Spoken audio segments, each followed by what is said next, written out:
हाय guys, good morning. नवीन ब्लॉगमध्ये तुमच्या सगळ्यांचं स्वागत. सो फायनली मी शॉपिंगला गेली होती. सो मला एकटीलाच जावं लागलं. पण मला ड्रेस सिलेक्शनसाठी कोणीच नव्हतं. वरूनही घरी यावं लागलं बेबीमुळे. त्याच्यामुळे मी त्याला व्हिडिओवरती कॉल करून करून ड्रेसेस दाखवत होती. पण ते नेटवर्क प्रॉब्लेम असल्यामुळे सगळा प्रॉब्लेम आला. तर फायनली मी ड्रेसेस ते सिलेक्ट केले, ते घरी आणलेत. आणि मग बेबी त्या बॅगसाठी असं सोबत असं खेळत होता. आणि मग वरूनला मी माझी शॉपिंग डिस्कस करत होते की असं झालं तसं झालं, एकट्याने मॅनेज नाही होत शॉपिंगला, कोणीतरी पाहिजे असतं सिलेक्टसाठी वगैरे. आम्ही असं डिस्कस करत होता आणि बेबी त्याचा खेळत होता. आणि दिवसभर तो अजिबात झोपला नाही. जो अंघोळ करून झोपतो तो, त्याच्यामुळं प्रॉब्लेम झाला. नाही तर आम्ही दोघंही शॉपिंगला जाणार होतो.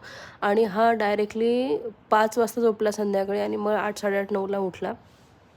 आणि मग एकदम फ्रेश वाटत होता. आम्हाला असं वाटत होतं हा केक कटिंग करायला उठतो की नाही. सो फायनली उठला. सो त्याचा बड्डेचा व्लॉग येईलच. So stay tune. सो चलो बाय बाय, भेटू नेक्स्ट व्लॉगमध्ये. तोपर्यंत बाय, टेक केअर.